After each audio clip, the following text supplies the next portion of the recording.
This week, OPEC announced that they would be cutting production by 2 million barrels a month. Welcome to Gold Silver Pros.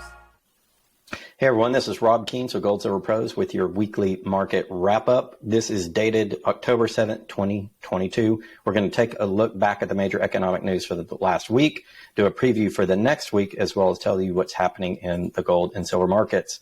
Of course, the main point of news this week, as it always is in the first week of the month, is the payrolls report. The non-farm payrolls came out slightly more positive than experts predicted, lowering the overall unemployment rate down to 3.5%, having payrolls rise by 263,000 as job market stays relatively strong. The non-farm payrolls increased 263,000 for the month, which is above what was expected, but lower than the Dow Jones estimate. Average hourly earnings also rose 5% from a year ago while not keeping up with inflation. That's a better number than what people expected. Leisure and hospitality, healthcare, and business professional services led the sector gainers. The labor force participation rate, however, which is a broader measure of unemployment health in the economy, fell to 62.3%, over 1% below what it was prior to the Great Recession in 2008, 2009. So we have not recovered from an unemployment perspective or a non-participatory rate in the economy dating back 13 years. September's payroll figure marked a deceleration from the 350,000 gain in August and tied for the lowest monthly increase since April 2021.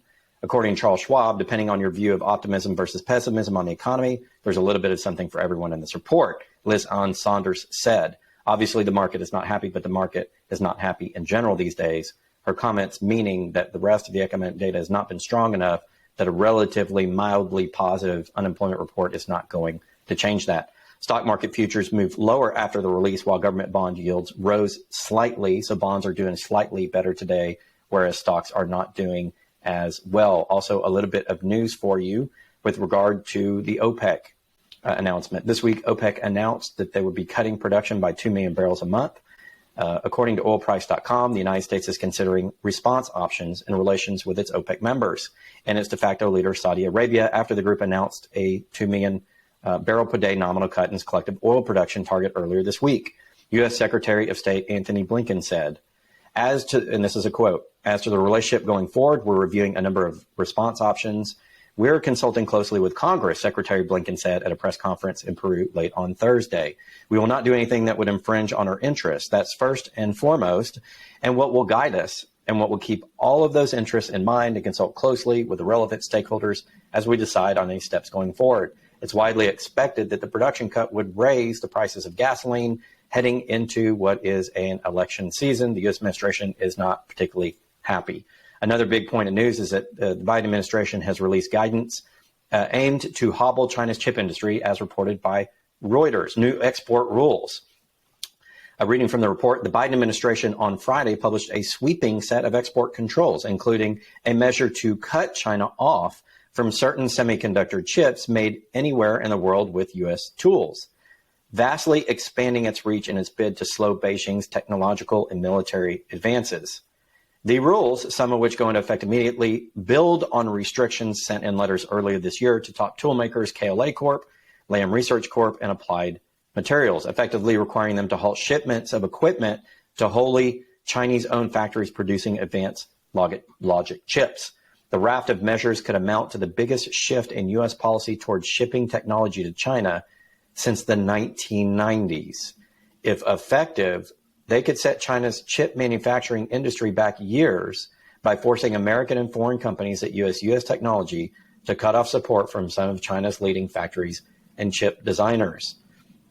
That's a Reuters report. There's more in there, but essentially the U.S. is going it alone and cutting off supplies to China for tools needed to create chips, and the U.S. is trying to restart its chip manufacturing industry as well, and to support that on concerns about China controlling that part of the economy.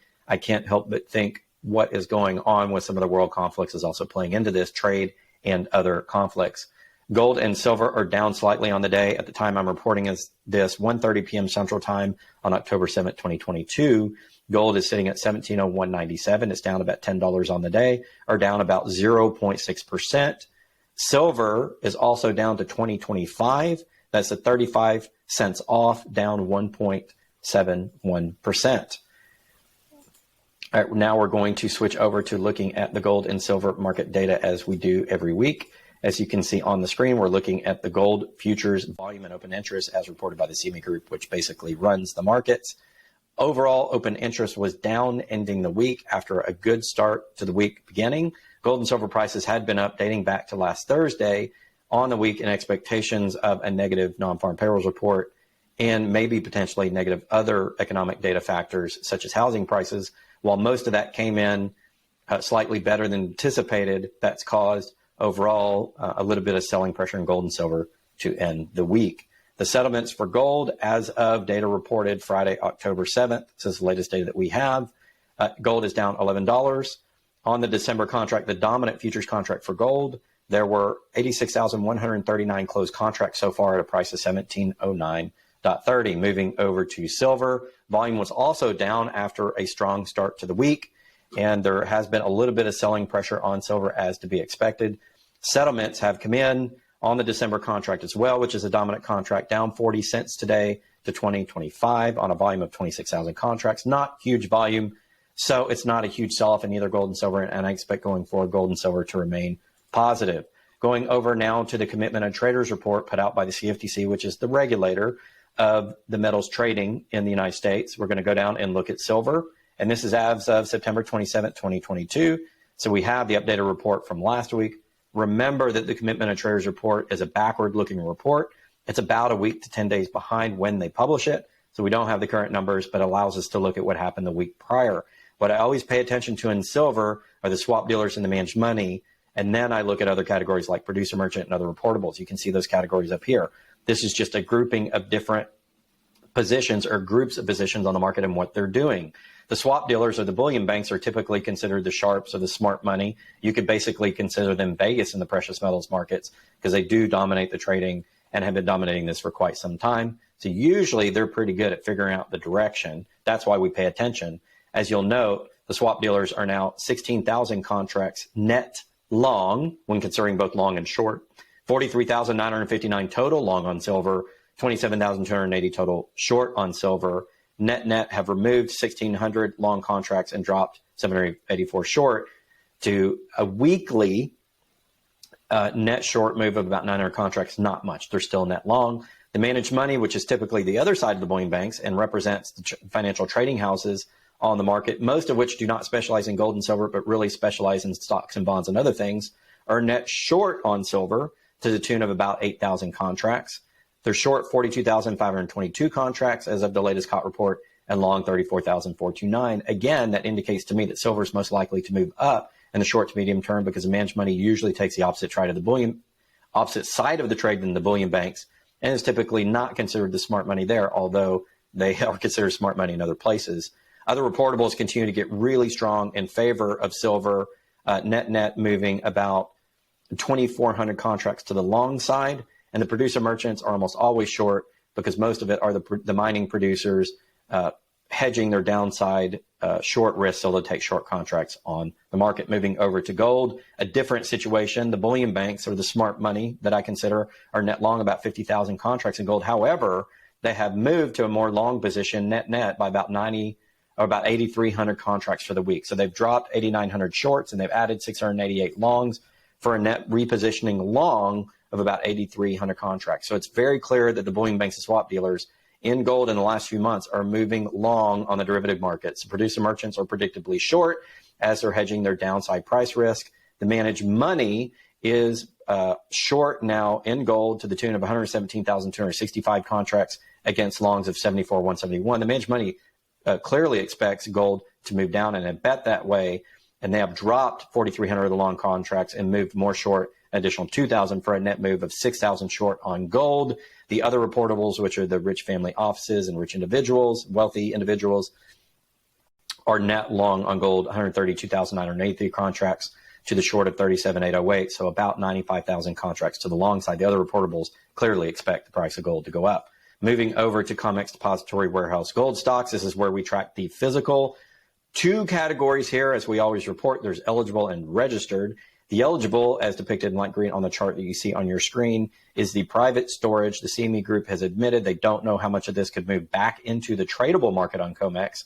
It could be as little as 50% in a letter dated April 19th, 2020. However, we're going to continue to monitor that. We don't think most of the eligible will come back into the market at these depressed prices, but they could at some point in the future. So for the most part, we track the dark green line, which is registered stocks, which is the liquid gold and silver available on the market. Looking at gold here, we have registered stocks at 13 million ounces. That's down and has been moving down since May of this year as gold is slowly being run off the COMEX market, although overall gold stocks are still considered pretty healthy. Moving over to silver, a little bit of a different situation. Same dynamic. The eligible stocks are private storage. Registered stocks are the tradable liquid silver. The tradable liquid silver has dropped from about 170 million ounces to about 40 million ounces in about a year and 7 or 8 months. As we move closer to the end of the year, I expect the stocks of eligible tradable silver on COMEX to continue to fall, creating a potential shortage situation heading into 2023. Relative shortage now may be an absolute shortage if the markets are continuing to drain and additional stockpiles are not being found. I will note that the Silver Institute has noted that for the last 3 years prior to 2022, the miners have not put out enough silver to refill all the demand from the market, both investment and industrial, over the last 3 years, and they projected out in 2022 for about 110 to 120 million ounce shortfall for this year. So far, it seems to be keeping pace with that. So we know at this point, essentially, silver is being used much more than it's being produced. And given the fact it can take 2 to 7 years to bring additional mining supply online, appears to be setting up for some sort of silver short physical condition moving forward. We'll have to follow that as those developments occur. Also wanted to point out that the lbma has seen a 3.62% decrease of silver from the previous month, which is now valued at 16.4 billion, which equates to approximately 950,208 silver bars. This is for the London market. This is the other half of the big Western market availability of silver. This is the lowest amount of silver held in the vault since reporting started in July of 2016. Again, the lowest amount of silver in the London vaults in the last 5 years since it was reported, the lowest ever reported number. In addition, to put it in context, the London vaults lost 45,166,000 troy ounces, which is more than the entire registered category in COMEX of 40 million ounces. So London has lost more silver in the last few months than COMEX has available for trade, meaning we don't expect COMEX to be able to cover for London or vice versa. They're being run off of the markets in total. Searching for the best precious metals deal? Shop with our trusted partner, 𝙂𝙀𝙊𝙇𝙑. Access special deals on silver, gold, and platinum through our website or call 307-264-9441. Hey everyone, this is Rob Kientz at GoldSilverPros.com, and we have Ian Everard of 𝙂𝙀𝙊𝙇𝙑 back to give his weekly metals update. Ian, how are you doing today? I'm good, Rob. And yourself? I am doing very well. I'm operating on not a whole lot of sleep, so we're going to get through this the best that I can, and then I'm going to sleep afterwards. So tell us about the markets, Ian. I know last week the story was we had a major wholesalers, 99% out of silver. People were reporting all across the retail industry shortages of available silver and to some extent shortages of some of the gold. Premiums look like they were going to start to creep up. What's happened in the last week? Has that problem been alleviated, or do we still have, you think, tightness of supply? Tightness is increasing, Rob. Okay. Gold kilos up to 2 weeks out now, so that's stretched from 10 days last week, and that's from the major European refiners as well, direct, the guys that make it. 1,000-ounce bars, I think, are even getting tighter. I heard of one major wholesaler asked for 100 bars for their weekly allocation. They got 40, and that means they'll probably ask for 200 next week. I will check in over the weekend and find out how many they're going to get. And Ian, real quick, if one person's doing it, they're all doing it. So what happens when people sense shortages at the end of the supply chain? They all come in and like double and triple their orders the next time. So that means there's going to be even, less percentage of delivery. So that's a very interesting dynamic and how that works. Yeah, well, if you anticipate you're only going to get half of what you asked for, you ask for 3 times much next time round. That's right. 2023 coins, some of the sovereign mints are releasing that product. Okay. They're on strict allocation, tiny allocations.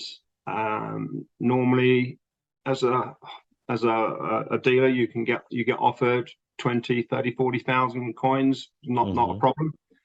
I was told this morning 5,000 on some coins. Wow. That's the maximum allocation you're going to get.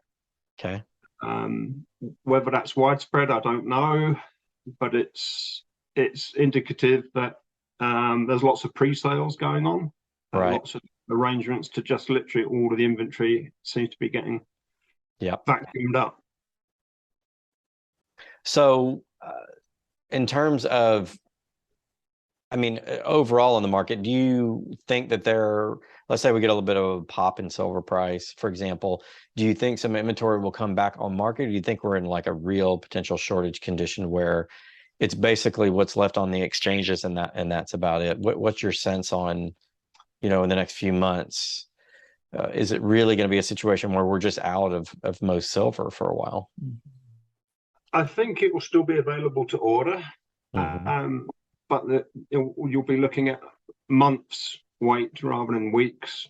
Weeks wait. I mean, already just simple things like the Buffalo rounds. A lot of wholesalers, they're being told January, and this seems to then compound because then we're going to hit the Christmas period, and no doubt if we have a bit of bad weather, we have some winter storms, transport issues, no doubt. There's a lot to go wrong now in the supply chains. Yeah, and do you suppose, given the lack of mine supplying things, do you suppose it's possible that there are inventories that will be dumped onto the market when we get to a point at which I think silver starts to escalate in price? So for example, if we have real inventory shortages, even the speculators on the market are going to go long. Everybody's going to anticipate higher silver prices. People will pile the long side. We'll start to approach, say, $30, $32 silver. At that point, the mainstream media begins to wake up. The generalists begin to wake up because that's the magic number they want to get silver in on. And then at that $30, $32 level, people start to pile on. You don't have a lot of resistance going to 50. So is that type of situation where you say you get between 35 and 50, for the first time in 10, 12 years, people are really starting to pay attention to silver again. Does that entice out some of these inventories of people that have been buying from you? Because it's not all industrial. There is a fair amount of investment demand out there. I anticipate somebody may be wanting to sell. Do you anticipate people selling between 35 and 50? Anybody who's mentioned that to me, I'd just say, don't be so silly. What else is there going to be to buy? What can you, if you turn your silver into dollars, you're back in the system, your privacy is gone.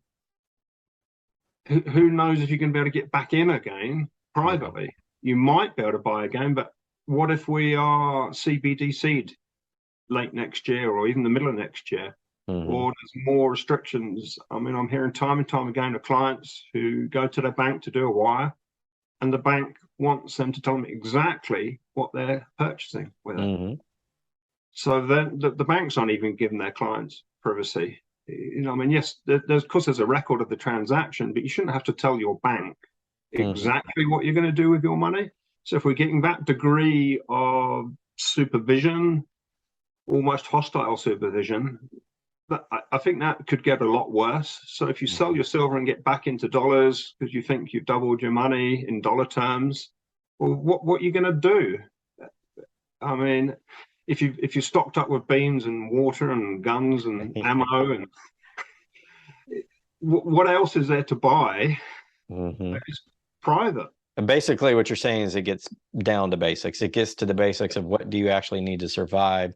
What do you need to transact? And if we go that CBDC system and it's all electronic, it just could become more problematic because it's much harder when things are electronic to get access to real money, especially in the event of any sort of natural disaster, anything along those lines. And if it goes full electronic, then you have to worry about what are the government controls that are in place on it. And, if you sneeze or jaywalk or something like that, are your funds going to still remain available? There are a lot of concerns with that with the CBDCs in that system. So definitely reasons, to have metal in your portfolio if you think that is a risk.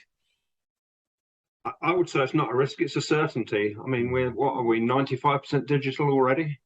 We're very much living in a digital world for sure. Probably less than 5% of transactions are done in paper fiat. So we're so close anyway. Even if we didn't actually go CBDC, they might remove physical cash, and that's the alternative bastion of privacy is 𝙎𝙁𝙇𝙑𝙬𝙍, which a lot of people keep year on year out. But the risk, well, the certainty on that is the continued devaluation of purchasing power if you keep physical. That's essentially, the risk that I see with that system, Ian, is it's yes, it could be used to control people, but like the Chinese system with social credit. But beyond that, the most prevalent one is just the fact that they can control the valuation of the currency much more easily. And that is probably a more immediate and more prevalent type of risk. I mean, because not everybody's going to run afoul of some rule or something, but everybody would be affected by that devaluation that they're talking about, being able to control aggregate monetary supply. And everybody's affected by that regardless of who you are. Yeah. Yeah, I mean, I think we spoke last week about the 1984 Plaza Accord, where the dollar was devalued overnight. It was. I'm pretty convinced the Western banks are going to get together and do a devaluation against gold. Well, I think to compete with the rest of the world economy, especially given the gold supplies that people think China and Russia have, don't you think they're going to have to at some point? The euro, the pound, the dollar, the yen, probably some of those major, the Aussie dollar, some of those major Western currency powers, given what's likely to go on in the economy, are probably all going to have to revalue at some point. I would imagine, just given the debt overhangs that they have and the lack probably of gold backing when compared to the, some of these BRICS nations. Yeah, and it could be a matter of who blinks first, who pulls the trigger first. We've had rumors of China thinking about it. We've had rumors Putin was going to make that announcement, and then that didn't happen. And you're talking gold backing the currency? Yeah. It seems like he's in a bit of a corner in Ukraine, and I don't think he's going to press a nuclear button, but a financial nuclear button would be to back the ruble 100% with gold, and then that would call the bluff of all the other currencies. Well, given if they do that, Ian, and they have such control over natural gas, oil supplies, platinum, palladium, other things that the world needs, I mean, it gives Russia a particular type of negotiating power, not saying that it makes them dominant over everybody else, but it makes them a pretty serious player in the geopolitical scene, doesn't it? Yes. Yeah. I mean, their resources are huge. I mean, thankfully for the West, in my opinion, I think Putin's pushed it too far and he's overreached, and he's going to get punished badly for it by his own people, let alone all the weapons that America's supplying. But yeah, I think we're definitely going to revert to a primary wealth being economies having to be linked to their primary wealth. We're going to people are going to wake up to the illusion of wealth. I mean, when you see the headlines, so many trillions of wealth lost, well, it never existed in the first place. It's so much BS that, trillions wiped off. Well, it was never there. It's true. It was just digits on a computer screen for all intents and purposes. Yeah. It was a bubble blown, but it wasn't even a paper bubble, Ian. It was an electronic exactly bubble. Yeah, and all wealth is it's a claim to buy something real in the future. That's exactly right. At a price that's not been determined yet. It's supposed to be stored labor with the purposes of purchasing something in the future. Yeah. So in my opinion, you can't beat precious metals, because particularly silver, that's so close to its cost of production. It's a store of energy. To get more silver, you're going to have to use pretty well probably $20 of energy and effort to get an ounce of silver. Right. We're not getting those strikes of a kilo and a half per ton. We're down to grams per ton, and they're pushing the limits of extracting more, to up the extraction. First Majestic are doing an amazing job, aren't they, with their grinding mill technology to get more recovery. But the amount of energy to build the equipment and move it, run it, maintain it, silver is a perfect store of energy. It is, and it's in the way the mines work. There are thousands of them, not a few. So economies of scale is very difficult in that situation. It's not like you have a few mines in which you can centralize personnel resources. Every company has to do this for themselves. So The cost pressures are always there for them to remain competitive, but also those pressures are real in every company. We're talking lots of small mines to get the silver out that we need right now. It's not a situation where you can go bail out a company, or the economies of scale allow that company to really profit off the bottom line.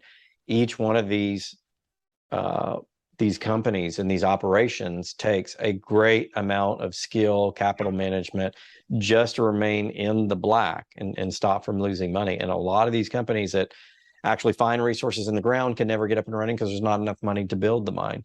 There's just not enough money in sloshing around what you call primary wealth, the production, the future production over the next 5 years of primary wealth. So that even adds to the urgency for people who believe precious metals are something that they want to have their portfolio for buying it now, because it's quite possible those refill supplies, for what's being drained off of the exchanges right now, we don't get those for quite some time, I think. Yeah, and the time lag is huge. I mean, years to explore, to find, 10, 15, 20 years to build a mine out, get the mine running, and then you're depleting it. It's a hard business to be in. I wouldn't want to be a miner. Well, to mine silver, you have to deplete silver, and you deplete a lot of energy, and we know where the energy prices are going, I think, because of shortages and other issues. So it's not going to get cheaper to get the stuff out of the ground by any means. It's going to get more expensive.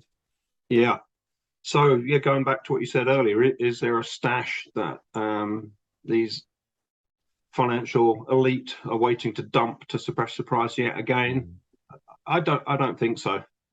I've not heard, I've not seen any proof of it. I've not heard any reports.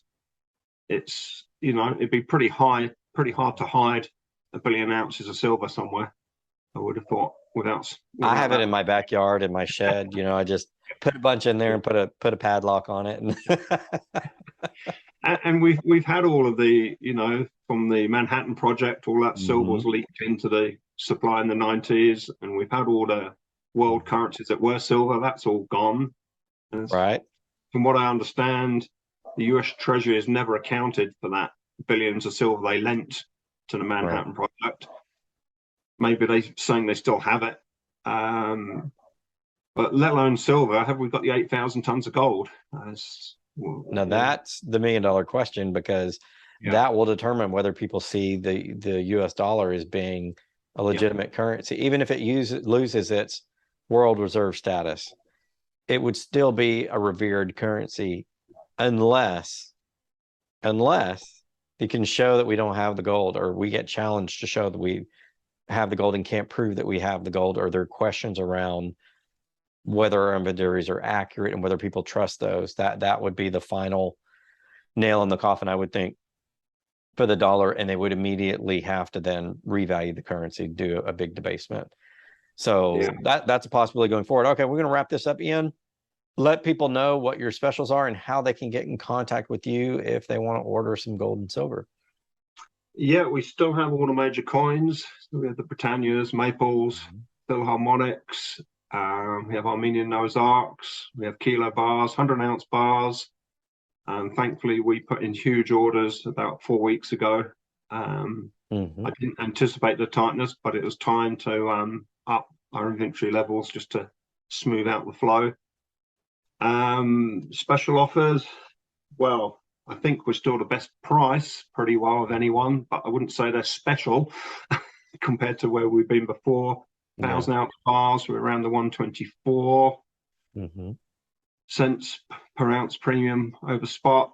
Excitingly, we did get an allocation of the 2023 Britannias with Queen Elizabeth II on, so it's unusual that a dead monarch is on the next year's coin. So I'm not sure when that last happened in British history. And we still got the Kennedy 40% half dollars around the 139 premium, which is probably the cheapest fractional silver you can get. All right. Well, thank you so much, Ian, for joining the program. We'll have you back again to give us the physical metals update report. Thanks for joining the program. Thank you, Rob.